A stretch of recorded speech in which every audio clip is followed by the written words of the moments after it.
चाहते थे वो भाजपा का अंत क्या करेंगे जो लोग, और भाजपा इस जनता की आवाज़ है और इस जनता की आवाज़ को 2014 से लगातार जनता अपना समर्थन दे रही है। और मैं समझता हूँ जो विपक्ष की सनातन संस्कृति को विभाजित करने का जो षड्यंत्र था वो अब उनको फेल होता हुआ दिखाई पड़ रहा है।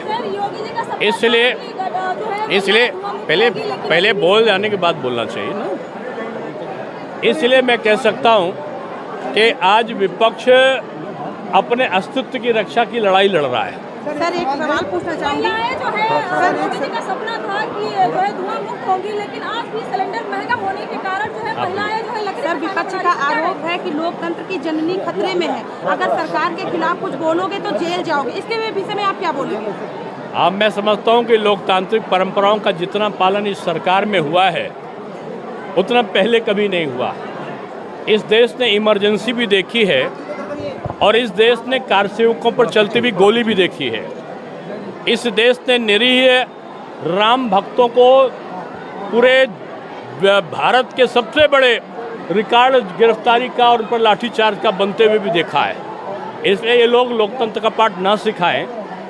बीजेपी की सरकार में लोकतंत्र भी सुरक्षित है और जनतंत्र भी सुरक्षित है। सर मंदिर आप आए हैं, संता देवी मंदिर आए हैं, तो इसके बारे में क्या प्लान है? क्या सरकार की तरफ से चुनाव को लेकर क्या तैयारियां हैं? आप मेयर भी रहे हैं और 17 नगर निकाय। देखिए उत्तर प्रदेश सरकार ने जो आरक्षण का अक्षरशः पालन कराया है उसको माननीय सुप्रीम कोर्ट तक ने उस पर अपनी मोहर लगाई है, माननीय न्यायालय ने, और श्री राज्यपाल महोदया ने भी उसे अपनी स्वीकृति प्राप्त कर दी है।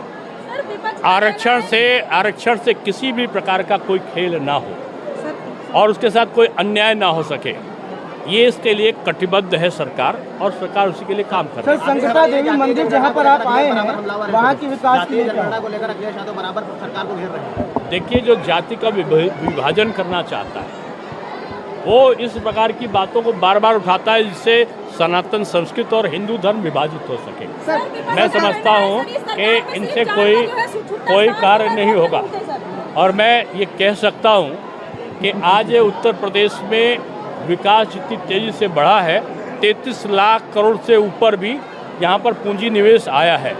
और आज इस पवित्र संकटा माता धाम में हम लोग आए हैं और मुझे खुशी है कि माननीय विधायक जी, जो क्षेत्रीय विधायक हैं और जो हमारे कुर्सी के विधायक हैं, जो सांसद हैं, सबके प्रयास से योगी जी ने 88 लाख से ऊपर सरोवर की सीढ़ियों के लिए दिया, और इस पूरे परिसर को अच्छे करने का नैमिषारण के तीर्थ स्थल का, विंध्याचल के तीर्थ स्थल का, अयोध्या और उसके साथ काशी और मथुरा, सभी तीर्थ स्थलों का जो जीर्णोद्धार की प्रक्रिया उत्तर प्रदेश सरकार चला रही है, अभूतपूर्व है। सर अखिलेश यादव कहते हैं कि पार्टी आरक्षण विरोधी मंदिर है। सर नैमिष जिस तरह से तीर्थ पर्यटन स्थल बना हुआ है, इसी तरह इस संकटा देवी मंदिर को भी पर्यटन स्थल। देखिए मैंने कहा ना कि सरकार सभी को पर्यटन की, धार्मिक पर्यटन की दृष्टि से उनका डेवलपमेंट प्रोसेस आगे बढ़ा रही है।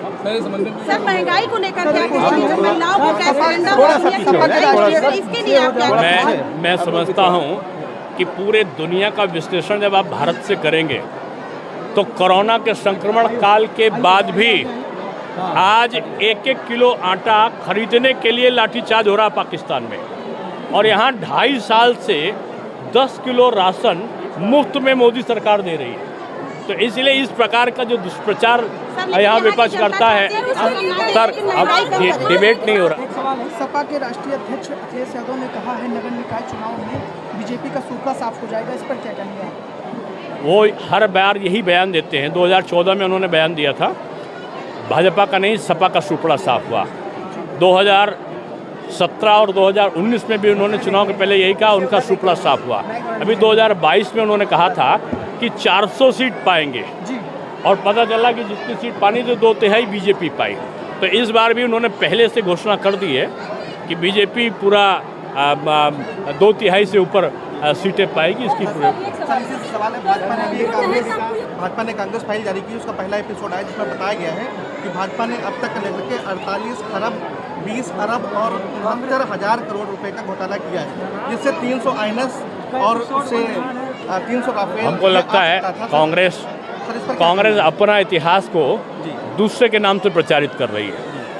कांग्रेस का जो इतिहास है गांधी बाबा वाली कांग्रेस का नहीं, ये जो इटालियन गांधी परिवेश की जो कांग्रेस है उसका ऐतिहासिक घोटालों का इतिहास रहा है। मोदी जी के भी उसमें ये घोटालों पर रोक लगी है, यही दर्द विपक्ष